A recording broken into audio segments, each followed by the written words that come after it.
에베소서 3장 14절에서 19절 말씀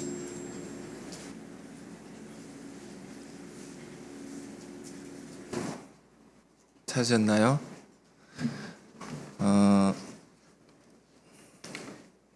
같이 읽어볼까요? 읽겠습니다. 이러므로 내가 하늘과 땅에 있는 각 족속에게 이름을 주신 아버지 앞에 무릎을 꿇고 비노니 그의 영광의 풍성함을 따라 그의 성령으로 말미암아 너희 속사람을 능력으로 강건하게 하시오며 믿음으로 말미암아 그리스도께서 너희 마음에 계시게 하시옵고 너희가 사랑 가운데서 뿌리가 박히고 터가 굳어져서 능히 모든 성도와 함께 지식에 넘치는 그리스도의 사랑을 알고 그 너비와 길이와 높이와 깊이가 어떠함을 알아 하나님의 모든 충만하신 것으로 너희에게 충만하게 하시기를 구하노라. 아멘. 지난주에는 제가 이 말씀이 참 너무 좋아서 계속 읽었습니다. 보면 볼수록 하나님 말씀이 이렇게 꿀송이처럼 달 수 있는가, 그런 은혜를 받으면서 한 주간 내내 봤던 이 말씀입니다. 교회 찬양할 때 가사 중에 그런 것이 있었습니다. 아름답고 귀한 말씀 생명샘이로다. 하나님 말씀은 정말 아름답고 귀한 것입니다. 그 귀한 말씀을 읽으면서 은혜 받은 것을 오늘 나누고자 합니다. 에베소서 말씀인데요. 에베소 교회에 주는 사도 바울의 편지입니다. 공교회 보내는 편지죠. 메시지죠. 이 편지를 받으면 교우들이 함께 이렇게 모여서 함께 읽고 그 말씀의 의미를 묵상하고 했던 것입니다. 에베소 교회는요, 바울이 섬겼던 교회 중에 가장 오랜 기간 섬겼던 교회입니다. 그만큼 깊은 애착을 가지고 사도가 헌신했던 그런 교회였습니다. 우리가 성경에 66권이 있지만 다 귀한 말씀이지만 우리 구원의 가르침을 분명하게 또 공부하자면, 체계적으로 공부하자면 로마서를 공부해야 되죠. 에베소서는 뭐냐? 어떤 내용입니까? 이것은 매우 성숙한 교회에 주는 그런 메시지입니다.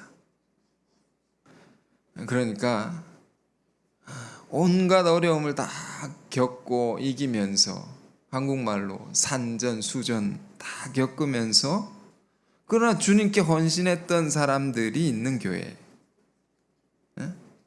그 교회에 주는 아주 아름다운 말씀입니다. 그 첫 번째가 뭡니까? 에베소서를 쭉 보면 그 1장은 예정에 관한 것이죠. 예정에 관한 가르침이 있습니다. 예정이란 게 뭡니까? 우리 신앙을 오래 하다 보면 걸어온 길을 이렇게 돌아보게 되지 않습니까? 돌아보면서 그때 왜 그런 일이 있었는가? 그때 왜 그런 사람을 내가 만났는가? 그 속에 두신 하나님의 이유와 하나님의 뜻을 깊이 생각하게 되지 않습니까? 이러려고 그랬구나. 나보다 나를 더 잘 아시는 하나님께서 이런 과정을 통해서 나를 더 이렇게 인도하셨구나. 우리가 그런 걸 생각하게 되지 않습니까? 생각할수록 이게 다 이유가 있었던 것이구나. 이걸 발견하게 되죠. 그걸 우리는 하나님의 섭리라고도 하고 하나님의 예정이라고도 하는 것입니다. 우리의 모든 것을 다 아시고 우리의 미래를 아름다운 미래를 정하시고 그 선하신 하나님의 뜻대로 우리를 이렇게 인도하신다는 것. 우리 신앙이 깊어진다는 것은, 성숙한다는 것은 이걸 깨닫는 것입니다. 예정을 아는 것입니다. 반면에 신앙이 깊지 않다, 얕다라는 것, 미숙하다는 것은 뭘 의미할까요? 이런저런 일을 겪으면서 한자말로 일희일비한다. 쉽게 웃고 쉽게 울고 감정이 출렁이는 파도처럼 왔다 갔다 하는 것입니다. 최근 출애굽기 말씀을 저는 이제 새벽에 읽고 전했는데요. 광야 이스라엘 백성들의 모습이 참 그랬지 않습니까? 그들의 인생을 하나님께서는 근본적으로 바꾸어 주시고 가장 최고의 미래로 인도하시는데, 애굽에서 가나안으로 최고의 미래로 인도해 주시는데 그 백성들의 모습은 어땠습니까? 조금 힘들면 원망하고, 조금 힘들면 불평하고, 참지 못하고, 눈앞에 보이는 대로만 생각하고 판단하고. 그들이 하는 말 중에 이런 말이 있었습니다. 왜 애굽에서 죽게 내버려 두지 왜 끌고 나와서 죽게 만드느냐. 거기선 잘 먹고 잘 살았는데 왜 이렇게까지 끌고 와서 고생을 시키느냐. 막 이렇게 원망. 깊이 보지 못하고 크게 생각하지 못하는 것이죠. 오늘 본문 뒤에 나오는데요, 이런 표현이 19절에 그 너비와 길이와 높이, 깊이, 이런 표현이 뭡니까? 우리 신앙의 차원이 이렇게 확장이 돼야 됩니다. 이렇게 커져야 되는 것입니다.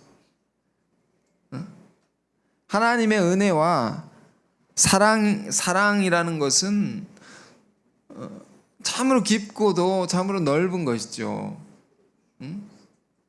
우리가 이제 다 알 수가 없는 무궁무진한 하나님의 사랑의 세계가 있다. 멀리 볼 수 있어야 됩니다. 우리는 얼마 전에 제가 아이를 데리고 산에 갔습니다. 최근에 산의 아이들이라서 돌산을 좋아합니다. 막 기어 올라가는 것을 좋아합니다. 근데 처음에는 막 올라가는데 돌이 안 보입니다. 그래서 땅과 나무만 있으니까 자꾸 묻습니다. 돌이 언제 나오냐. 조금 가면 나온다. 끙끙대며 올라가다가 돌이 나오니까 막 좋아하는 것입니다. 막 올라가는 것입니다. 그런데 뒤에 더 가면 더 큰 돌이 나온다. 더 재밌고 새로운 것이 있다. 그러냐고 하면서 또 열심히 막 올라갑니다. 진짜 큰 돌이 나오는 것입니다. 거기에 막 또 올라갑니다. 딱 올라가니까 아래가 환하게 보입니다. 이제 이 도시가 환하게 넓게 보이는 것입니다. 그러니까 아이가 하는 말이, 아빠 자동차가 장난감 같아. 조그맣다고. 그리고 도시가 다 보인다고. 그래 제가 뭐 교훈 강박증인지 몰라도 높이 올라오니까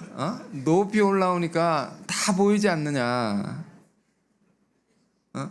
그 떠오른 말을 또 하나 했습니다. 새가 높이 날면 멀리 볼 수 있다. 많이 볼 수 있다. 그러니까 아이가 알아듣든지 말든지 제가 저 혼자 막 감격을 쏟아 넣습니다. 우리 신앙의 여정도 마찬가지입니다. 이런 일 저런 일 있지만 하나님의 말씀을 따라서 순종해서 쭉 가다 보면 그럼 올라가지 않습니까? 더 높은 곳으로 우리 이끌어 주시니까. 그래서 올라가서 보면 이런 뜻이 있었구나, 저런 뜻이 있었구나. 그걸 우리가 알게 되는 것입니다. 그래서 하나님의 섭리를 깨닫게 됩니다. 우리 삶을 전적으로 통치하신 하나님은 가장 높은 곳에 계셔서 우리를 다 하나하나 다스리고 인도하고 계십니다.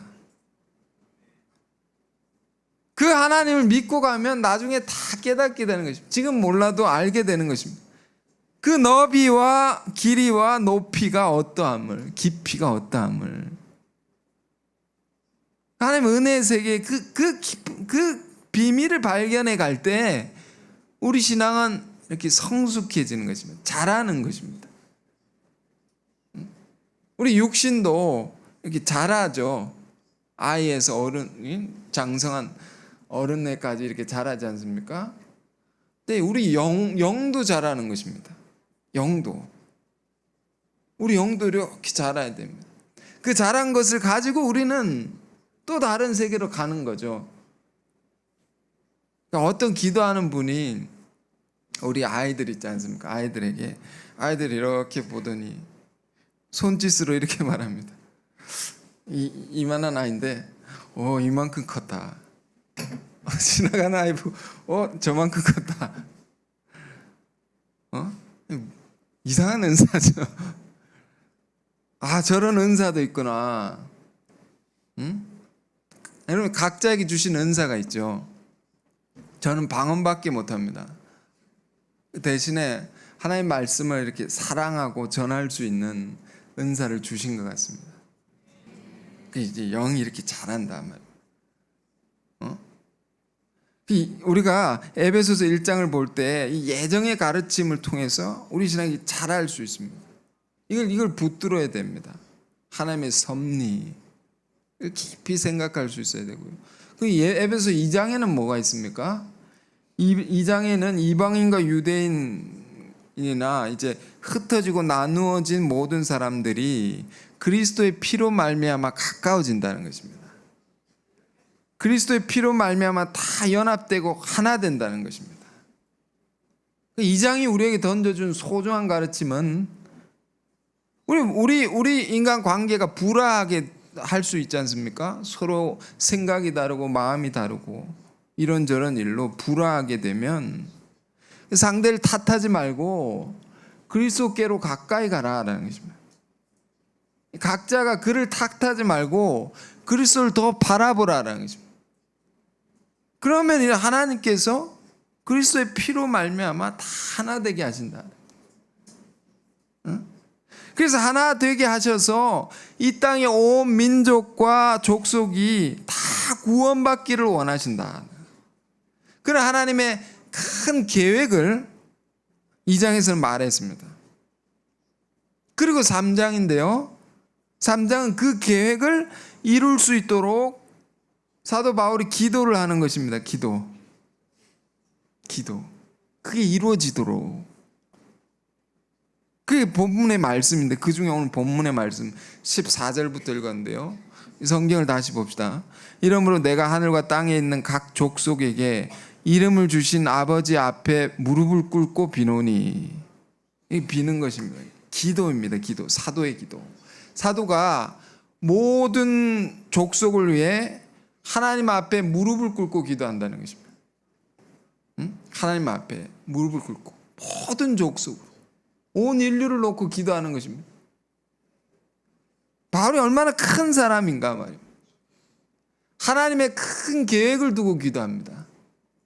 하나님의 높으신 뜻을 두고 기도합니다. 여러분 기도하시죠? 우리가 무엇을 기도하는가 굉장히 중요하지 않습니까? 여러분 무엇을 기도하고 계십니까? 어떤 기도 사역 하시는 분의 간증을 들었습니다. 간증을 듣는데 나는 신앙이 어떻게 자랐는가? 큰 것을 놓고 계속 기도하다 보니까 신앙이 이렇게 자라나더라는 것입니다. 큰 걸 놓고 하나님의 뜻을 놓고. 근데 우리는 늘 어떻습니까? 자기의 이기심을 따라서 구할 때가 얼마나 많습니까? 내 사정을 놓고, 내 자식을 놓고, 내 가족만을 위해서. 이런 기도가 중요하고 필요하고 또 분명히 해야 될 기도입니다. 그러나 나쁜 뜻을 두고 우리 기도해야 됩니다. 예수님께서 만일 예수님의 가족만을 놓고 기도하셨다 생각해 보십시오. 그렇다면 어떻게 됐을까? 예수님의 가족만 구원했을 것입니다. 그런 분은 아니시지만 그렇다면 인류의 구원의 역사는 어떻게 됐을까? 없는 것입니다. 우리가 끊임없이 예수를 닮기를 원하고 또 닮아가려고 할 때 우리가 잘하게 됩니다. 이 사도 바울은 예수님을 정말 닮으려고 했습니다. 예수 닮기를. 그래서 예수님의 또 간절한 소원을 놓고 그걸 기도했습니다. 내가 사랑하는 자의 소원을 놓고 내가 기도하는 것입니다. 그게 뭡니까? 온 인류의 구원이죠. 다른 말로 세계 선교라고 할 수도 있고 또 다른 말로 역사의 구원, 온 역사를 회복하는 일, 이걸 놓고 사도가 기도했단 말입니다.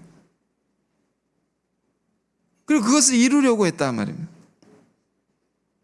여러분 기도하실 때 이걸 생각해 보십시오. 자기의 기도 제목을 놓고 생각해 보십시오. 난 무엇을 구하고 있느냐? 왜 이런 말씀 드리냐면 어떤 사람요 열심히 기도를 하는 분이 있는데 여기 응답이 안 되는 것입니다. 여러분 열심히 기도하는데 응답이 안 될 때 얼마나 답답합니까?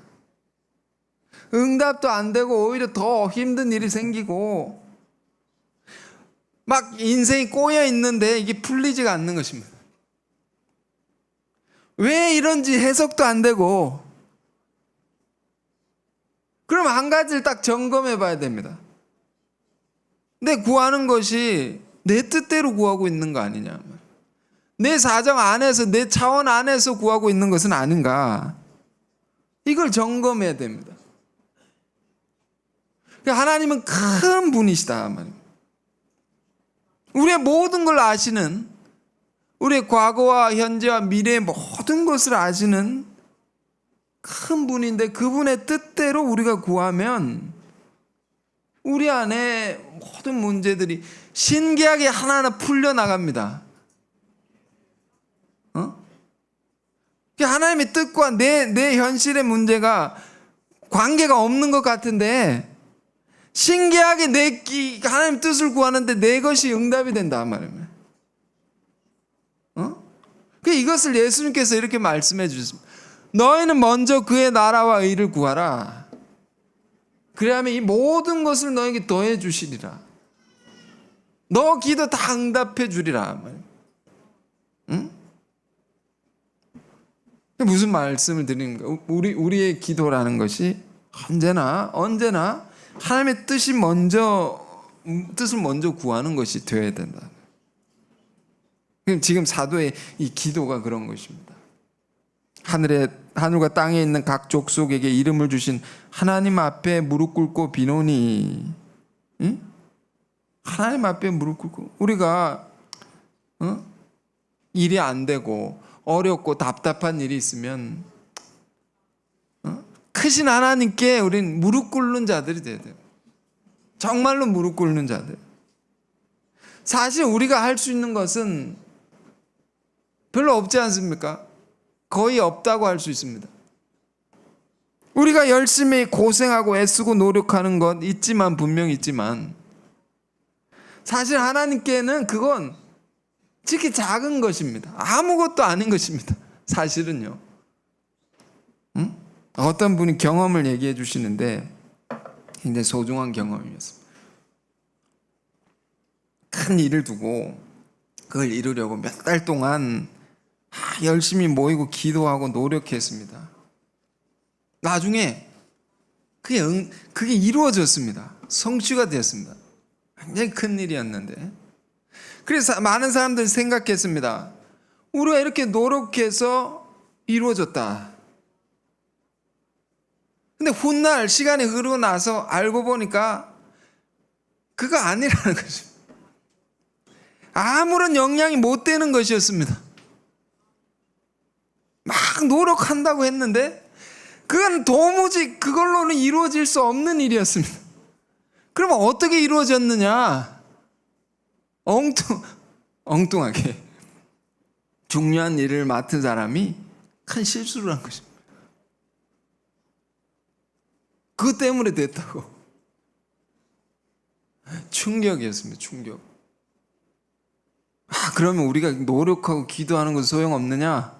그렇지 않습니다. 그 중심을 보고 하나님께서 역사하신 것입니다. 우리 마음의 자세를 보고 일하시는 거죠. 하나님께서. 여호수아 6장에 여리고성을 무너뜨린 그 전쟁의 이야기를 아시죠? 여리고성이 어떻게 무너졌을까요? 여호수아 군대가 성을 돌았습니다. 도는데 군대 중심의 제사장들이 다 중심을 지키고 법궤를 들고 도는 것입니다. 그 여호수아 군대 중심에 법궤가 있다 말입니다. 그걸 중심으로 도는 것을 보고 하나님께서 무너뜨려 주신 것입니다. 그걸 보고 하나님께서. 이게 뭘 가리키는 것이냐? 우리 중심에 항상 하나님의 말씀을 묵상하고 그 말씀을 따라서 우리가 해야 할 바를 다 해석하면 하나님이 싸우셔서 하나님께서 전쟁에 승리하게 하신다. 그러니까 우리가 하는 것이 비록 하나님께는 비록 작고 미미한 것일지라도 하나님의 큰 뜻을 이루려는 우리의 기도, 우리의 아름다운 마음을 모아가지고 이렇게 열심히 나가면 하나님 이루어 주십니다. 그래서 이런 말이 있죠. 지성이면 감천이다. 지극한 정성을 우리가 하나님께 이렇게 드리면 하나님이 그걸 보고 감동하시면 안 될 일도 다 이루어진다라는 거죠. 이루어 주신다라는 거죠. 하나님의 역사는 늘 이렇게 일어나는 것입니다.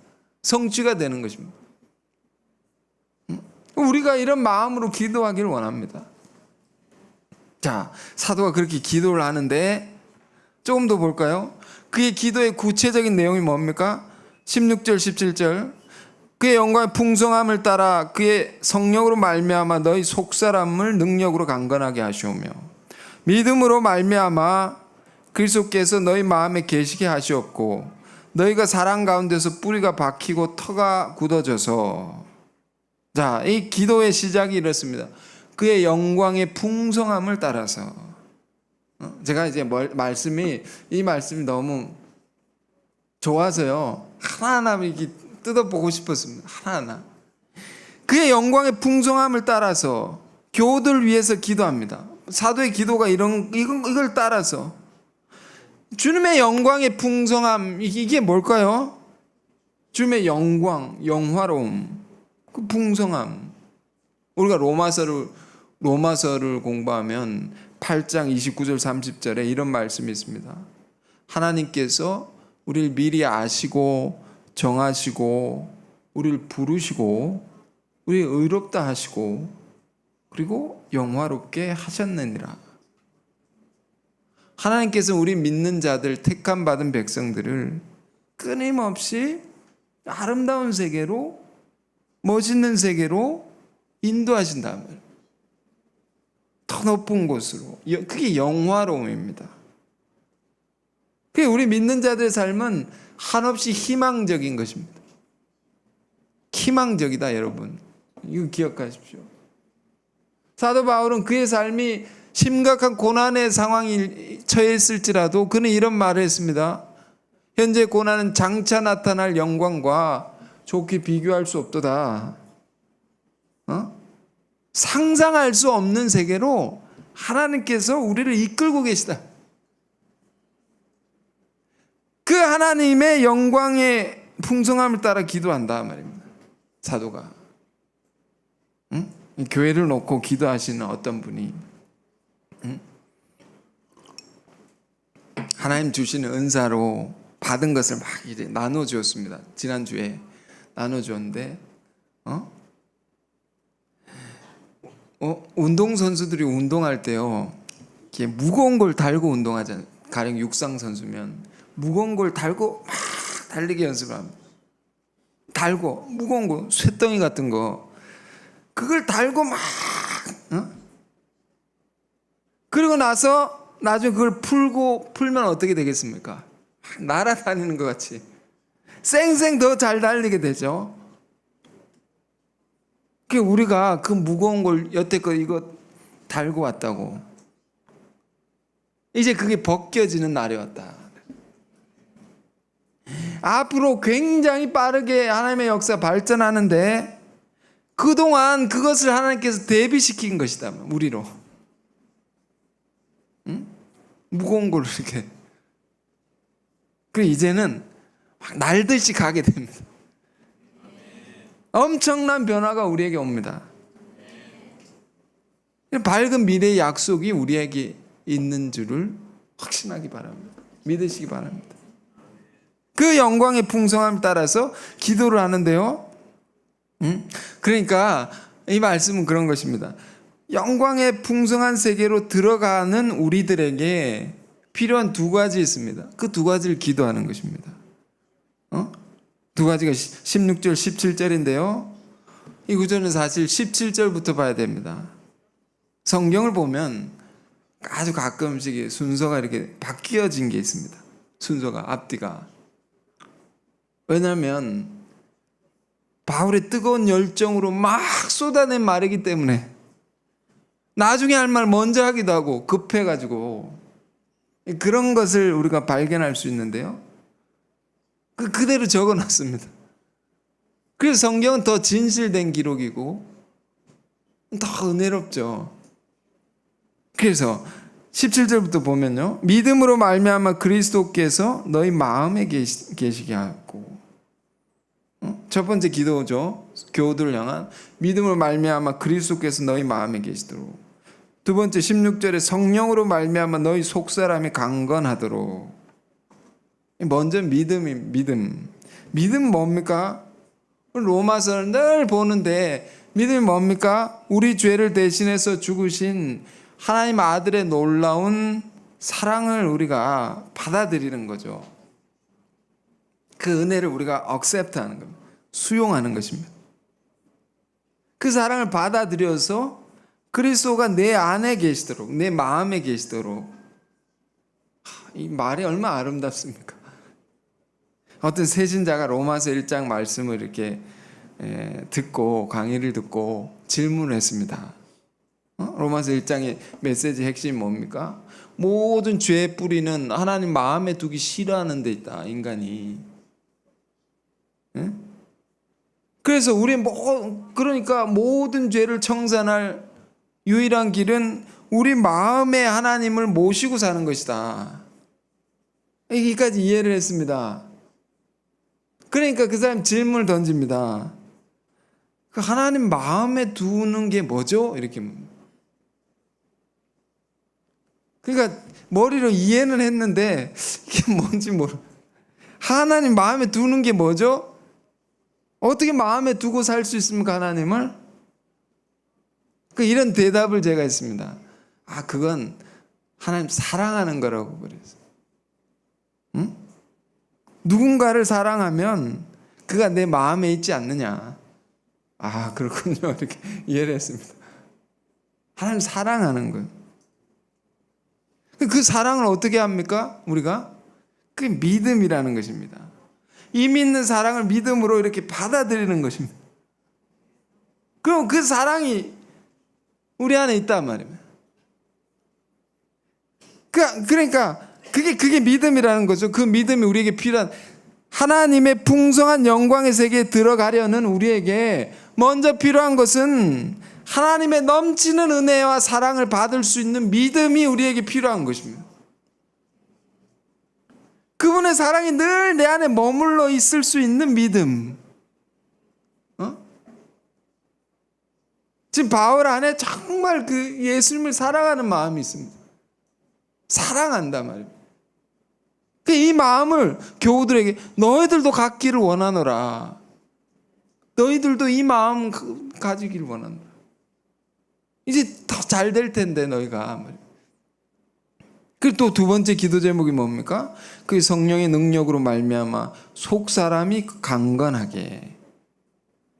속 사람이 강건하게. 성령의 능력으로 우리 내면이 강건해야 됩니다. 이런 사람 많이 보셨을 것입니다. 몸은 건강한데 내면이 이렇게 마음이 약한 사람들이 있어요. 덩치는 이런데 마음이 이렇게 이 마음, 이걸 속사람이라고 표현했습니다. 속사람도 건강해야 된다. 그것은 무엇으로 가능하냐? 성령으로 말미암아는. 성령은. 우리 신앙이 스스로 온전할 수 없죠. 스스로 강건하다, 강하다 하는 것은 다 거짓입니다. 불가능한 것입니다. 인간은 한없이 연약할 수밖에 없습니다. 그래서 로마서 8장의 바울은 8장 26절인가요? 우리 인간이 얼마나 어처구니 없이 연약한가. 기도하는 사람이 뭘 기도해야 할지도 모르는 바보 같은 사람들이 우리다. 다른 말로 하나님 일을 해야 되는데 어떻게 무슨 일을 해야 될지도 모르는 것과 같다. 늘 초점도 빗나가기 쉽고 늘 엉뚱한 길로 가기도 쉽고 동상이몽합니다. 같이 있는데 다른 꿈을 꿉니다. 다른 생각에 빠져 있습니다. 예수님과 제자들의 관계 속에 늘 이런 문제가 있었습니다. 늘 이런 성경 복음서를 보면 늘 이런 걸 발견할 수 있습니다. 예수님은 영혼을 어떻게든 구원하려 하는 길을 잘 생각하시고 그걸로 가득 차 있으시고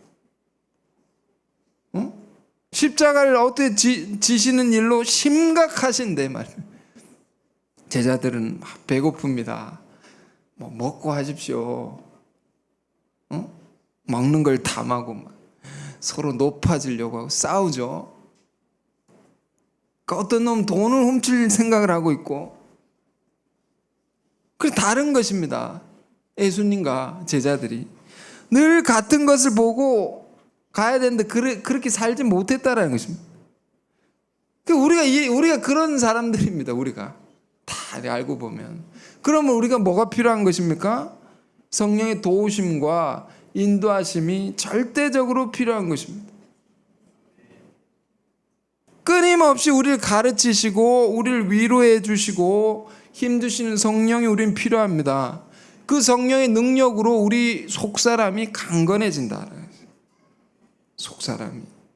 우리 삶의 모든 것은 여기서 결정되는, 속사람에서 다 결정되는 것입니다. 바울은 고난받는 고린도 교우들에게 이런 고백도 했습니다. 고린도후서 4장 16절에 그러므로 우리가 낙심하지 아니하노니 우리의 겉사람은 낡아지나 우리의 속사람은 날로 날로 새로워지도다.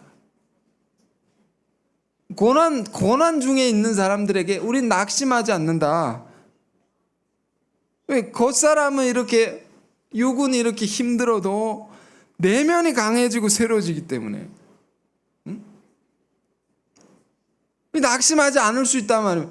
왜냐하면 우리 육신이란 것은 우리 모두가 알다시피 이건 다 낡아지는 것입니다. 늙어지는 것입니다. 쇠하여지고 옷도 좋은 옷을 입으면 입을수록 낡아지듯이 아무리 예쁘고 멋있는 사람도 다 늙어갑니다.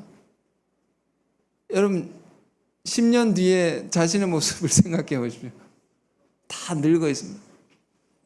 20년, 30년 다 늙어갑니다. 최근에요 어떤 그 한국의 오래된 가수 근황을 이렇게 보여주는데 이 가수가 어릴 적부터 가수를 해서 굉장히 화려한 삶을 살았습니다. 그렇게 살았습니다. 부와 명예와 뭐 이런 것들, 부귀 이런 거 다 누리고 최근에는 이렇게 보여주는데 나이가 들어가지고 병도 걸려가지고 얼굴이 이렇게 퉁퉁 부은 모습을 보여줍니다. 그러니까 이전에 아름다운 것들이 다 사라져 있습니다. 다 사라져 있습니다. 그 육은 갈수록 추해지는 것입니다. 다 늙어지고 낡아지고 사라지고. 중요한 것은 뭡니까? 우리 속사람이세요. 우리 내면이, 우리의 영혼이 건강해야 된다면, 이게 튼튼해야 된다 말입니다. 이건 무엇으로 가능하냐? 바울은 말합니다. 성령으로, 성령의 능력으로. 매일 우리는 이걸 구해야 됩니다. 매일 이것을 받아서 살아야 됩니다. 하루도 성령의 능력을 의지하지 않고 우리는 살아갈 수 없는 것입니다. 그래서 바울은 말합니다. 교우들에게 믿음으로 말미암아 그리스도가 너희 안에 계시고 성령으로 말미암아 우리 속사람이 강건해져서 결국 어떻게 되기를 원하는 것입니까? 18절 19절입니다.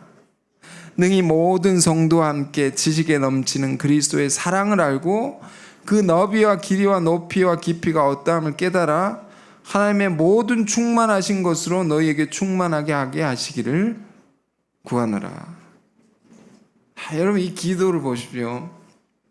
이 기도가요, 막 이제 뜬구름 잡는 기도가 아닙니다. 관념적인 기도가 아닙니다. 이 기도는요, 현실의 치열함을 전제한 사도의 기도입니다.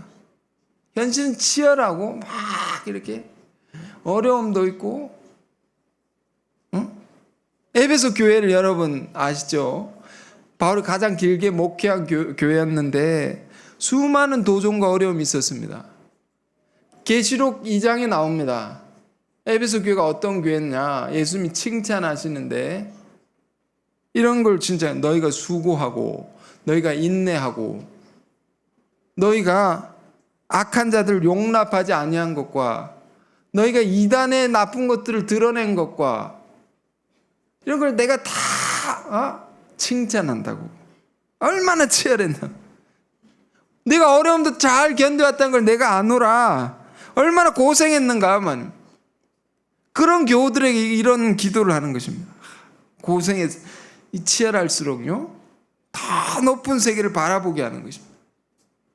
그래 그걸 이길 수 있습니다. 그런 얘기가 있습니다. 큰 태풍이 오면 독수리는 더 태풍이 강할수록 더 높이 올라간다는. 그 태풍이 지나고 나면 이렇게 내려온다고. 응? 지금 현실적인 수많은 어려움 가운데 있는 교우들에게 사도가 기도를 하는 것입니다. 이런 기도. 그 기도의 초점이 뭡니까? 모든 상황과 과정을 통해서 너희가 그리스도의 사랑을 알기를 원하노라. 그 사랑의 너비와 길이와 높이와 깊이를 그게 어떠한 것인지를 네가 알기를 원한다. 그래서 사도 스스로가 자기 삶의 온갖 삶의 경험을 통해서 그가 얻고자 하는 궁극적인 목표가 있었습니다. 숭고한 목표가 있었습니다. 여러분의 지금 목표는 뭡니까? 살림살이가 나아지기를 원합니까? 그걸 원하죠. 원합니다. 사업이 잘 되길 원합니까? 그것도 원합니다. 내가 하는 일이 어려움이 없이 형통하기를 원합니다. 그런 원함이 있지만 더 높은 원함이 있다면, 더 높은 목표가 있다면 말입니다. 바울에게는 인생에 뚜렷한 게 있습니다. 목표가 내 주 그리스도 예수를 아는 것이다. 모든 걸 통해서 뭘 하려느냐? 일하고 고생하고 뭐 빚지고 뭐 이런 거 뭘 하려는 것이냐? 그리스도 예수를 더 알기를 원한다. 알아서 그리스도 예수를 알아서 하나님의 모든 충만한 것이 너희 안에도 충만하기를 원한다. 응? 이겁니다, 여러분. 우리가 이거 하려고 이렇게 사는 것입니다. 마가복음 10장의 바디메오 이야기도 아시죠? 끝으로 이 얘기만 하겠습니다. 바디메오는 거지였고 또 맹인이었습니다. 가장 비참한 인생이라 할 수 있습니다. 그럼 그가 주님을 만나서 주님께 구한 것이 무엇이었느냐? 주님이 그에게 물었습니다. 내가 너에게 무엇을 하여 줄꼬? 뭘 하여 주기를 원하느냐? 찢어지게 가난한 거지였으면 가난을 명쾌해 주십시오. 당장 돈을 주십시오. 이렇게 구해야 되지 않습니까? 그런데 받으면 그걸 구하지 않았으면 그거보다 먼저 선생님의 보기를 원하나이다. 내가 눈뜨기를 원한다고. 주님의 은혜, 주님의 사랑을 알기를 원하는 거죠. 돈이 아닙니다. 분명 그는 눈을 뜨고 나서 가난을 면하게 됐을 것입니다. 지금 바울이 고린도 교우들에게 구하는 기도가 그런 것입니다. 너희 안에 이런 어려움 저런 어려움이 있다 할지라도 내가 너희를 위해 하나님께 간구하는 것은 그 모든 걸 통해서 넘치는 그리스도의 사랑이 얼마나 크고 깊고 넓은 것인지를 네가 알기를 원하노라. 그것으로 너희가 충만해지기를 원한다. 모든 것이.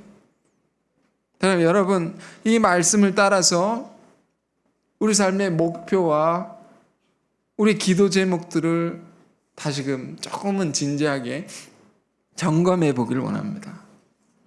이 기도를 따라서 우리가 기도하고 또 살아서 현실의 모든 걸 이길 뿐만 아니라 또 모든 면에서 충만한 것으로, 하나님의 충만한 것으로 우리도 충만해지기를, 그런 삶을 사시기를 주님의 이름으로 축원드립니다. 기도하겠습니다. 거룩하신 주님, 감사합니다. 사도 바울의 에베소 교우들을 위한 기도가 알고 보니 진정 우리를 향한 기도입니다. 그 기도의 소원대로 우리가 살게 하여 주옵소서.